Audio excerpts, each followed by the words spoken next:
안녕하세요. 사연 왔어요. 똑똑입니다.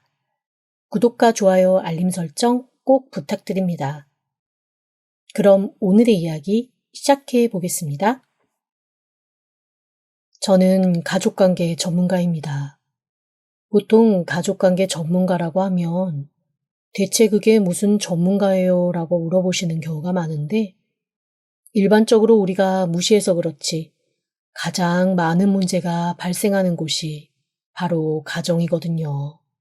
가장 친한 사이라고 생각해서 상처 주는 것도 쉽고 어떻게 보면 가장 은밀하게 서로 가려져 있는 곳이라서 남들이 쉽사리 진입하기도 어려운 그런 관계들이다 보니 속으로 골마 있는 경우가 꽤 많습니다.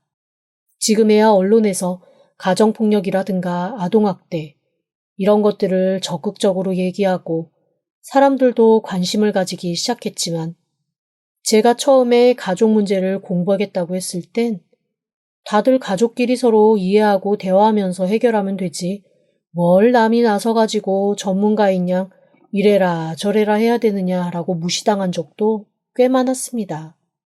나름 외국에서 공부도 하고 열심히 일한 결과 그래도 지금은 꽤 알아주는 가족관계 전문가가 되었습니다. 제가 사람들에게 좀 더 쉽게 다가갈 수 있었던 이유 중에 하나는 조금 창피한 일이지만 저 자신이 문제가 많은 가족 안에서 자랐거든요. 초등학교 고학년이 될 때까지 모든 집이 다 그렇게 제사를 많이 지내는 줄 알았습니다. 거의 한 달에 4번에서 5번의 제사가 있었고 그때마다 저희 할머니는 엄마를 정말 프라이팬 멸치 볶듯 달달달달 볶으셨어요. 10수년 제사 지낸 엄마도 초보가 아님에도 불구하고 할머니는 엄마가 하는 모든 것이 못마땅해서 이렇게 트집 잡고 저렇게 트집을 잡곤 하셨습니다. 하다못해 전을 부칠 때도 엄마가 무치는 계란물의 양까지도 트집을 잡으실 정도였으니까요. 그리고 저희 아빠는 엄마가 그 모든 고생을 하는 동안 거실 안쪽에서 신문과 스포츠 TV를 보며 늘어져 계셨습니다. 제가 이거는 좀 부당하다라고 느낀 건 처음에는 칭찬받는 마음에 그저 아무 생각 없이 했던 제사상 심부름에 늘 제 남동생은 빠져있다는 걸 깨달은 다음부터였어요. 어린 손으로 접시를 나르고 엄마 옆에 앉아 꼬치를 꿰는 건 저였는데 어느 순간 날아오는 건 칭찬보다 계집애가 손이 야물지 못해 음식하긴 그른 손이라는 구박뿐이었습니다. 제가 예나 지금이나 손재주가 없어서 별명이 마이너스의 손이거든요. 제 손만 닿으면 잘 되던 것도 안 돼서 생긴 별명입니다. 어른이 된 지금도 그런데 어렸을 땐 오죽했겠어요. 산적을 꿰면 이쑤시개가 부러지고 전을 붙이면 한쪽은 새카맣게 타고 아주 난리도 아니었죠. 그때마다 저희 할머니는 정말 모질게 저를 구박을 하셨습니다. 결국 제가 초등학교 6학년 때 좀 남들보다 일찍 온 사춘기 때문에 할머니의 그런 모습을 받아들이지 못하고 제사상을 엎어버리는 일이 발생하고 말았습니다. 그때 놀라서 입을 쩍 벌린 아빠보다 제가 더 원망스럽고 미웠던 건 주저하지 않고 달려와 제 뺨을 올려붙였던 엄마였어요.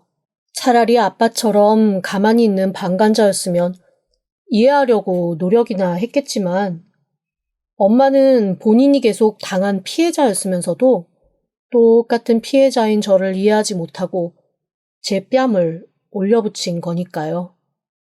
그 순간 저한테는 엄마가 그 누구보다 큰 가해자가 되었습니다.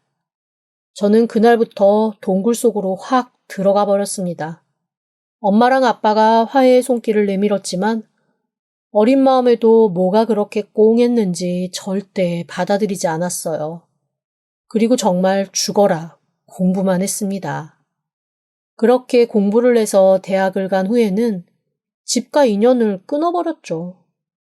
제가 다시 부모님과 연락을 하게 된 건 대학 졸업 후 유학까지 다녀와서였습니다. 남동생이 전화번호도 모르니 남들한테 물어 이메일로 연락을 했더라고요. 아빠가 편찮으시다고요. 아무래도 얼마 안 남으신 것 같은데 그 전에 그래도 아빠 얼굴 한 번은 봐야 되지 않겠냐는 이메일이었습니다. 그렇게 저는 한참을 고민하다 돌아가시기 전에 얼굴은 봐야 되겠다 싶어 남동생이 알려준 병원으로 갔고 거기서 10수년 만에 부모님을 만났습니다. 그리고 깨달았죠. 부모님이 나를 사랑하지 않은 건 아니었구나. 하지만 예전에도 그랬듯이 지금도 그 사랑을 올바로 표현하는 방법을 정말 모르는구나. 자식한테 사과를 해야 된다는 것도 알지 못하는구나 라는 걸 말입니다. 그리고 이 모든 게 가족 내에 문제를 만든다는 것을요. 그렇게 저는 심리학을 전공했던 경력을 되살려 뒤늦게 가족 문제의 전문가에 뛰어들게 되었습니다. 사실 지금도 제 가족에게 문제가 없는 건 아니에요.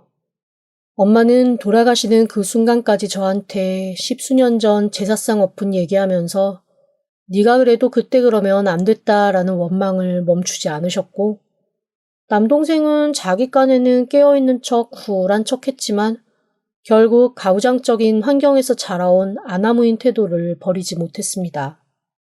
저조차도 제 가족의 문제를 제대로 봉합하지 못한 상태에서 엄마가 세상을 떠나시고 따로 가정을 이룬 남동생과는 어느덧 사이가 소원해졌죠. 제가 그렇게 얘기하고 고쳐지지 않던 태도와 행동들이 결혼을 하고 자기 아내와 처갓집에서 구박을 받으면서 그제야 조금 고쳐지는 걸 보면서 역시 사람은 자기가 스스로 필요성을 느껴야만 바뀌나 보다라는 교훈을 얻기도 했습니다. 지금 제가 15년째 살고 있는 제 남편도 사실 이 가족 문제를 공부하다가 만난 사람이에요. 저도 제 가족에 대한 문제가 해결이 안 돼서 이 바닥에 들어선 거라면 사실 제 남편은 그런 가족 문제의 한가운데에 있던 사람이었습니다. 처음에 저랑 만난 건 상담 받는 사람과 상담하는 사람으로 그렇게 만났거든요. 남편의 가장 큰 고민은 자기 남동생이었습니다. 자기와 3살 차이 나는 남동생이 너무나 개차반이라는 거죠. 남동생만 빼면 자기 인생이 꽤 완벽할 거라고 믿으며 오점 같은 동생을 몹시 원망하는 게 강했습니다. 피해의식도 크고 그로 인해 자기가 잘할 수 있는 것도 지레 포기하는 경우도 많았더라고요. 다행히 1년 정도 같이 상담을 하고 해결점을 찾아가면서 결국 문제는 남이 아닌 나에게 있다는 걸 깨달았습니다. 사실 남편이 동생 때문에 힘들었던 건 동생이 개차반이라서가 아니라 그런 동생임에도 불구 사람들이 자기보다 동생을 더 좋아하고 따른다는 데서 오는 피해의식 때문임을 깨달았거든요. 중학교, 고등학교 때도 짝사랑하던 여자가 남편을 거절하고 시동생에게 넘어간 경험이 있고 그 외에 친한 친구도 뺏긴 경험이 쌓이면서 그런 피해의식이 쌓여간 거죠.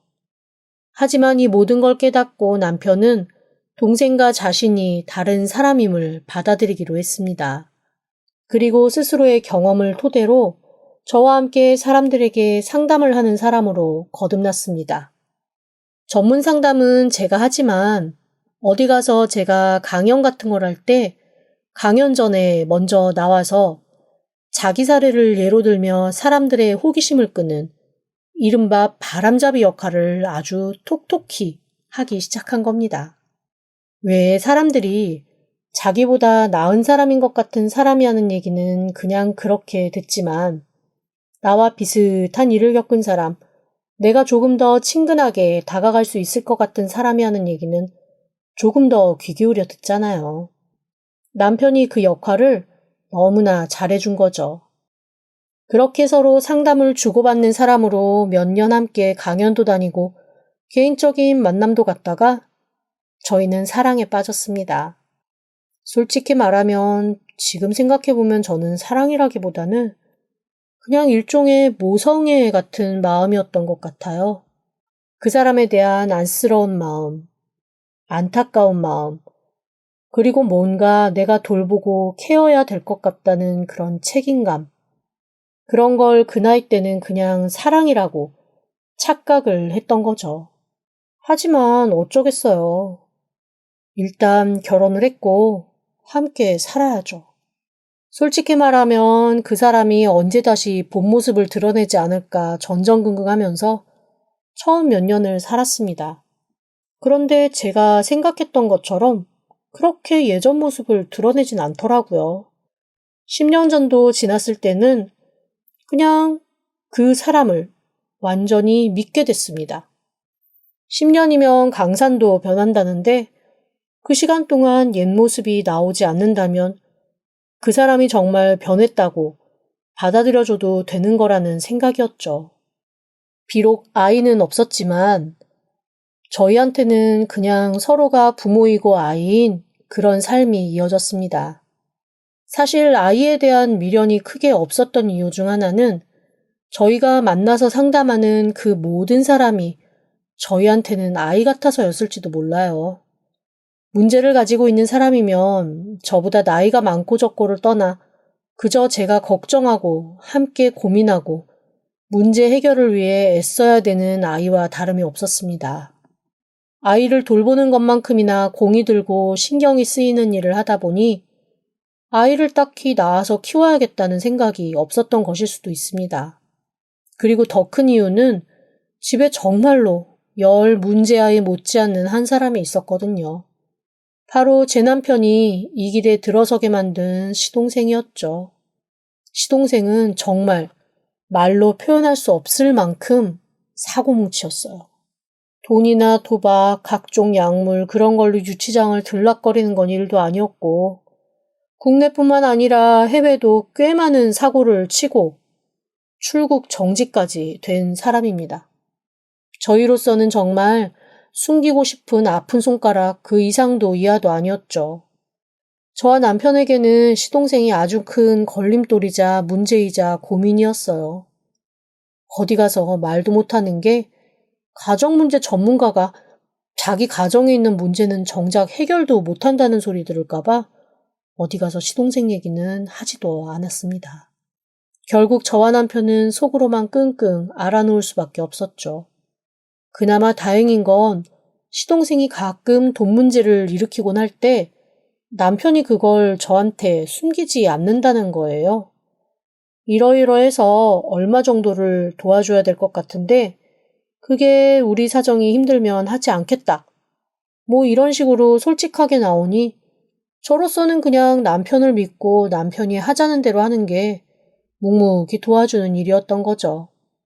그런데 어느 날 이 시동생이 뜬금없이 연락을 해서 자기 장가를 가고 싶은데 결혼할 여자와 인사를 오겠다고 하는 겁니다.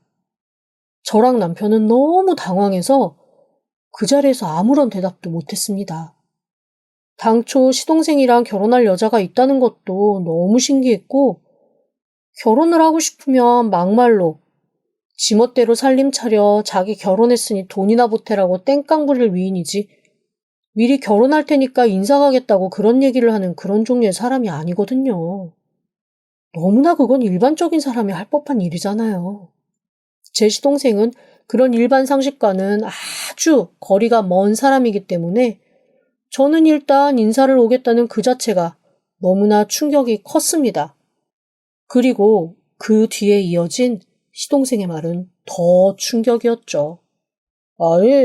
얘가 그래도 저기 부모님 안 계신데 형님이랑 형수가 집에 어르신이니까 그래도 인사드리고 정식으로 결혼 허락받고 그래야 된다고 하대. 내가 얘 말은 안 들을 수가 없어. 그래서 인사 갈 거니까 얘한테 뭐라고 그러지 마. 어? 얘 나랑 완전 다른 애거든. 나도 진짜 맘 잡고 한번 잘 살아보려고 하는 거니까 협조들 좀 해줘. 순간 저와 제 남편은 동시에 두 가지 생각이 들었습니다. 서로 대화는 안 했지만 각자 무슨 생각을 하고 있는지는 뻔했어요. 어디서 정말 멀쩡하고 괜찮은 여자 하나 꼬셔서 그 여자 인생 망치는 거 아닌가라는 생각과 함께 또 한편으로는 그래 사람이 한 번씩 바뀔 때도 있지. 시동생이 이제야 임자 만나서 제대로 한번 바뀌나 보다라는 기대. 그게 각각 9대 1 정도의 비율로 저희 부부를 흔들었습니다. 주변에서도 정말 엉망진창으로 살던 남자들이 여자 잘 만나서 개가천선하는 경우를 몇 번 본 적은 있거든요. 그래서 제가 강의하면서는 우스갯소리로 아들이 너무 속을 썩이면 정말 괜찮은 여자친구를 하나 만들어줘라. 그 여자친구랑 잘 지내고 싶어서라도 사람 될 거다라는 얘기를 하고는 했습니다. 그런데 제가 우스갯소리처럼 했던 그 얘기가 진짜가 될 수도 있다는 생각이 들더라고요. 그렇게 두근반 세근반 떨리고 긴장되는 마음으로 시동생이 결혼하겠다고 하는 여자를 만났습니다. 그런데 너무 예쁘고 괜찮은 여자인 거예요. 게다가 시동생이랑은 완전히 결이 다른 정말 멋진 여자더라고요. 어느 정도 교육도 다 받았고 예뻤습니다. 저랑 남편이 너무나 얼빠진 얼굴로 멍하게 있자 시동생이 민망하다는 듯 저를 툭툭 치면서 글쎄 수줍어 하는 거 있죠? 아씨 형수 뭘 그런 눈으로 자꾸만 봐. 나한테 과분한 사람이라는 거 아는데 어쨌건 우리 서로 되게 좋아하고 결혼할 거니까 잘 좀 봐줘. 그런데 제가 그 순간 이상하다고 느낀 건 시동생이 아닌 제 남편의 태도였습니다. 남편의 얼굴이 뭔가 하얗게 질려 있으면서 엄청 당황한 듯한 얼굴이었어요. 그래서 처음에는 남동생이 너무 의외의 사람을 데리고 와서 놀랐나 보다라고 생각을 했는데 집으로 돌아와서도 그 여자에 대해선 한마디도 안 하고 그냥 결혼은 무슨 결혼이냐며 이 결혼 시킬 수 없다는 얘기를 계속 하는 겁니다. 제가 너무 어이가 없었죠. 그래서 그날 사실 결혼하고 처음으로 남편과 엄청나게 싸웠습니다. 남편은 딱 봐도 속아서 하는 결혼인 것 같은데 남의 집 귀한 딸내미 인생 망칠 일 있냐는 게 남편의 주장이었고 저는 저런 여자가 선택을 한 거면 분명히 자기 확신이 있었을 텐데 한번 다 큰 성인들의 선택 믿어봐 주는 게 좋지 않겠냐는 게 제 의견이었습니다. 하지만 남편은 너무 단호하더라고요. 그리고 자기가 자기 동생을 설득해 보겠다고까지 하는 겁니다. 저는 도저히 이해가 되지 않았어요. 대체 아무나 저 인간 데리고 가서 사람 만들어줘 살아주면 자기가 매일매일 큰 절이라도 하겠다고. 그럴 때는 언제고 정말로 괜찮은 여자가 나타나 아무것도 바라는 거 없고 그냥 이 사람이랑 행복하게 살 수만 있게 해달라고 그렇게 얘기하는 여자를 왜 저렇게 반대하는지 이해를 못하겠더라고요. 그런데 그런 자기형의 분위기를 눈치를 챘는지 시동생이 저한테 전화를 했습니다. 그리고 이렇게 얘기하더라고요. 영수, 그 자리에서 내가 말을 못했는데 사실 나랑 결혼할 여자한테 6살짜리 아이가 하나 있어. 남자 새끼 하나를 좀 이상한 놈을 만나가지고 좀 잘못 걸렸던 것 같아. 아빠를 모른대. 그래서 내가 걔 아빠 돼주려고. 안 그래도 지금 엄청 친하게 잘 지내고 있거든? 근데 형 표정 보니까 내가 애까지 있다는 얘기를 하면 조금 그럴 것 같아서 그냥 내 애라고 하려고. 그냥 형수만 알고 있어. 그 얘기를 듣는데 혼자 사실 좀 뭉클했습니다. 시동생이 철든 것 같고 대견하더라고요. 그리고 갑자기 그 애가 너무 보고 싶다는 생각이 들었습니다. 그냥 같은 여자로서 그리고 그동안의 제 경험으로 미루어 봐서 마음을 열건 열지 않건 자기 자식 예뻐해주는 사람 싫어하는 사람 없거든요. 시동생과 결혼할 그 여자도 저랑 제 남편이 몹시 어색하고 불편할 수 있겠지만 제가 아이 만나서 밥도 한번 먹고 얘기도 나누고 하면 좀 더 친해질 수 있지 않을까 하는 생각이 들어서 제가 시동생한테 이렇게 얘기했죠. 그러지 말고 우리 같이 밥 먹을래요? 내가 아이 맛있는 거 사줄게요. 옷이랑 가방도 좀 사주고. 그랬더니 시동생 정말 갓난아이처럼 좋아하더라고요. 그렇게 남편 몰래 저는 시동생이 결혼할 여자와 그의 아이까지 만나기로 했습니다. 며칠 뒤 시동생이 마련한 자리로 나갔습니다. 그런데 멀리서 그 여자가 아이의 손을 꼭 잡고 있는 걸 보는데 뭔가 등골이 서늘한 게 느껴졌습니다. 처음에는 어라? 정말 시동생을 닮았네? 라는 생각이 들었는데 가까이서 보면 볼수록 너무나 남편의 얼굴이 보이는 거예요. 뭔가 기분이 좀 이상했습니다. 세상에 닮은 사람 많다지만 이렇게까지 닮을 수 있나 싶은 마음이었죠. 물색 없는 시동생은 제가 아이 얼굴을 빤히 보자 저를 툭툭 건드리며 제 귀에다 대고 자기를 좀 닮지 않았냐고. 그래서 다른 사람도 진짜 아들인 줄 안다며 빙글빙글 웃더라고요. 저는 그냥 어색하게 웃으면서 진짜 닮은 것 같다라면서 그냥 고개만 끄덕였습니다. 그리고 그날 아이와 함께 밥을 먹고 아이에게 가방과 옷을 사주는 동안 내내 저는 몹시도 이상한 생각에 휩싸였습니다.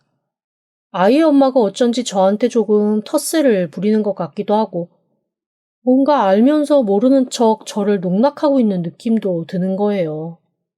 이 모든 게 대체 어떤 느낌일까 계속 고민을 하다가 문득 하나 드는 생각이 있었습니다. 5, 6년 전인가 남편과 제가 잠시 별거를 한 적이 있었어요. 그때 남편이 뭔가 엄청난 우울증에 휩싸여서 세상 다 살기 싫다고 자기는 그냥 어딘가 숨어 살고 싶다고 그렇게 얘기를 한 적이 있었거든요. 그때도 저는 제가 할 수 있는 모든 노력을 다해서 남편의 마음을 돌려보려고 했지만 남편은 꼼짝도 하지 않았습니다. 그래서 어쩔 수 없이 그냥 남편을 잠시 놓아둔 상태로 1년 정도 지났죠. 그런데 1년 정도 지난 뒤에 남편이 다시 제게 돌아오면서 자기가 정말 잘못한 것 같다고 자기를 용서해달라고 그렇게 빌더라고요. 그래서 아무 말도 묻지 않고 그냥 받아줬었거든요. 지난 1년간 어디서 뭐하고 살았는지 물어봐도 대답도 없고 그때 일만 제가 얘기를 꺼내려고 하면 자기 그 일은 그때 일은 생각하고 싶지 않다면서 계속 저한테 얘기를 피하곤 했는데 혹시 제 마음이 생각하는 그게 맞나 싶어 따로 그날 이후 시동생의 여자에게 둘이 만나자는 얘기를 했습니다. 근데 제 전화를 받고 몹시 담담하게 알겠노라고 그렇게 말하더니 만나서 딱 제 얼굴을 보자마자 이렇게 얘기하더라고요. 다 알고 오신 거죠? 그 순간 의심이 확신이 되었습니다. 내가 생각한 게 맞는 거죠? 네, 맞아요. 그쪽 남편 아이예요. 너무 닮아서 발뺌도 못해요. 네, 시동생이 결혼하겠다고 데리고 온 여자, 제 남편의 내연녀였더라고요. 아이까지 낳고 자기랑 살 줄 알았는데 남편이 말도 없이 사라진 후 백방으로 남편을 찾아 헤맸다고 했습니다. 그러다가 제 강의를 한번 우연히 보고 그 옆에서 해맑게 웃으며 박수치고 있는 남편을 봤대요. 그 다음부터는 어떡하든 복수를 하고 우리 집에 가장 큰 가정 문제를 일으키겠다는 결심을 했다나요? 갑자기 심장이 마구 쪼여왔습니다. 그러면서 저한테 시동생이랑 반드시 결혼할 거고 저와 제 남편은 남편의 아이가 크는 동안 내내 옆에서 지켜봐야 할 거라며 피식 웃더라고요.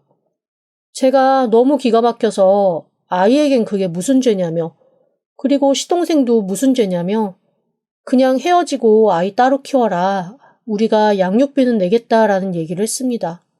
그러자 그녀가 양육비는 필요 없고 그냥 저희 가정이 다 산산조각 났으면 좋겠다고 하더라고요. 어떻게 해야 될지 너무나 막막하고 남편이 원망스러웠습니다. 일단 남편에게 그 여자 만난 얘기를 하며 사실 여부를 확인했습니다. 세상에 남편이 펄쩍 뛰면서 자기를 어떻게 생각하는 거냐고 큰일 날 소리 말라고 펄펄 뛰더라고요. 너무 정색을 하면서 펄펄 뛰니 순간 어라? 내가 그 여자한테 놀아났나? 내가 뭘 잘못했나? 싶은 생각까지 들었습니다. 저한테 있는 대로 화를 낸 남편은 너무 속상하고 자존심 상해서 집에 있을 수 없다고 잠시 혼자만의 시간을 갖겠다고 하더라고요. 이건 또 무슨 말인지 똥 싼 놈이 성내는 것 같기도 하고 입장이 바뀐 것 같기도 하고 영 불편한 마음이었습니다. 그리고 집을 나간 남편은 한 일주일 정도 소식이 없더라고요. 그런데 문제는 이때부터였습니다.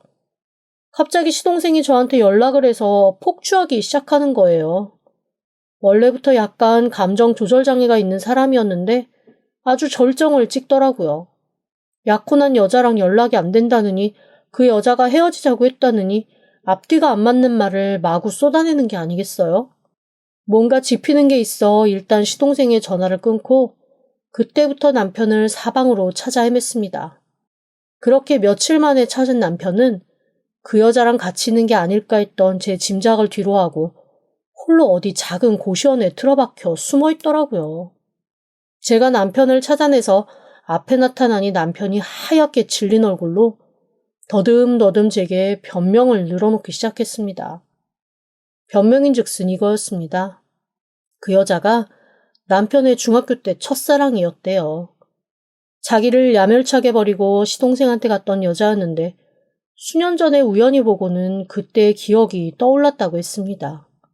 여전히 자기 동생이랑 만나고 헤어지며 애증의 관계를 이어가고 있는 그 여자가 남편에게 기대오니 설핏 동생을 이겼다는 생각도 들었다 했습니다. 그럼에도 불구하고 절대 제가 생각하는 종류의 불륜은 아니었다고 부인하더라고요. 그러면서 제가 남편의 아이라고 생각했던 그 아이는 절대 자기 아이가 아니라고 했습니다. 시동생과의 아이인데 자기한테 들러붙어서 협박을 했다며 알 수 없는 소리를 중얼중얼거리는 겁니다. 남편의 얘기를 정리해보자면 이런 거죠. 첫사랑을 자기 남동생한테 뺏긴 그 피해의식을 가지고 뒤늦게 다시 똑같은 여자를 만났는데 그 여자가 남동생이 아닌 자기를 선택해줘서 나름 뿌듯했다는 게 첫 번째였습니다. 그런데 문제는 두 번째에서 발생하는 거죠. 그 여자가 자기와 남동생 두 사람을 놓고 저울질을 하며 양다리를 걸치다가 아이가 생긴 건데 여자는 남편의 아이라고 주장하고 있는 상황이고 남동생은 그냥 자기 아이인지 형이 아이인지도 모른 채 누군가 나쁜 놈이 여자를 건드리고 달아나서 생긴 아이다라고만 알고 있다는 거였습니다. 너무 답답해서 제가 그럼 친자 확인을 하라고 했더니 이 못난 남편놈이 글쎄 그러다가 진짜 자기 아이면 어떡하냐고 질질 짜는 거 있죠. 잠자리도 한두 번밖에 안 했는데 어떻게 아이가 생기냐면서요. 진짜 이렇게 못난 놈이었는데 제가 그동안 남의 문제 집중하느라고 제 문제 파악을 못했던 거죠. 저는 일단 남편을 윽박질러서 아이의 머리카락이라도 가져오라고 했습니다. 정 안 되면 칫솔이라도 가져오라고 했죠. 그렇게 얘기하고 여기 이렇게 있어봐야 아무 일도 해결이 안 되니 일단 집으로 들어오라고 했습니다. 그렇게 저는 남편과 아이의 유전자 검사를 의뢰했고 결과는 남편의 아이가 아닌 것으로 드러났습니다. 그런데 남편의 아이가 아닌 것으로 확인이 되고 나니 이거는 뭔가 더 이상한 느낌이 드는 거예요. 여자의 의도가 뭔지 너무 궁금해진 거죠. 그렇게 저는 그 두 사람의 뒤를 쫓기 시작했습니다. 아이고, 그러다가 제가 알게 된 사실은 정말 기도 안 막히는 사실이었습니다. 이 여자와 시동생이 짜고 저와 제 남편의 뒤통수를 제대로 칠 생각을 한 거였더라고요. 그 아이는 시동생의 아이가 맞았고 그냥 우연히 남편을 너무 닮은 것뿐이었죠. 평소 개차반으로 살던 자기가 결혼한다고 하면 형네 부부가 뭔가 큰 거 하나는 해줄 거고 그 아이가 남편의 아이인 것처럼 남편의 심장을 옥죄면 이후로도 남편한테 뒷돈을 엄청 뜯어낼 수 있을 거라고 두 남녀가 아주 작당을 한 겁니다. 그래서 저는 이번 기회에 확실하게 참교육을 시켜주기로 했습니다. 그래서 일단 시동생을 만나서 이렇게 얘기했죠. 일단 결혼 축하하고 우리가 축의금은 100만 원 하겠다. 그런데 우리도 그 이상은 해줄 수가 없다라고 말이죠. 그랬더니 시동생이 몹시 당황하면서 아니 형이 자기한테 집도 해준다 그랬고 차도 사준다 그랬고 아이한테 들어가는 교육비도 대준다고 그랬는데 형수가 뭔데 갑자기 나와서 이러냐고 하는 겁니다. 그래서 제가 이렇게 얘기했습니다. 저 형이랑 이혼하기로 했고 재산분할 서로 하기로 했는데 그동안 형이 번 게 없고 기여한 게 없어서 재산분할 형이 많이 못 받고 그냥 헤어지게 되었어요. 그랬더니 시동생 얼굴이 울그락 푸르락 하더니 갑자기 자기 결혼 안 하겠다고 하더라고요. 그때서야 저는 확실하게 알았습니다. 아니, 어느 커플이 형내외가 돈 안 준다고 결혼을 안 하겠다는 얘기를 그렇게 확고하게 하겠어요? 어쨌거나 저랑 남편은 이번만큼은 강하게 나가기로 했습니다. 남편도 자기를 평생 괴롭히던 그 짙은 열등감의 뿌리, 그 뿌리가 결국 자기 발목을 잡았다는 사실에 이번만큼은 완전히 마음을 단단하게 먹은 듯 하더라고요. 절대 자기 동생에게 휘둘리지 않겠다는 의지가 엄청 강했습니다. 결국 저희는 시동생한테 우리 부부의 이혼을 빌미로 한 푼도 주지 않기로 했고, 시동생과 그 여자는 온갖 폐악을 부리며 결국 마지막 카드인 이 아이가 네 아이다 라며 저희한테 아이까지 들이밀더라고요. 그래서 저는 거기다 대고 미리한 유전자 검사표를 또다시 들이밀었죠. 얼마나 당황하던지 사기꾼 둘이 그렇게 제 앞에서 당황하는 걸 보니 한편으론 씁쓸하고 한편으론 속상하고 가족이 가장 가까이에 있는 가해자라는 사실에 몹시 슬프기도 했습니다. 어쨌건 그 한바탕 난리를 친 후 시동생은 저희 인생에서 사라졌습니다.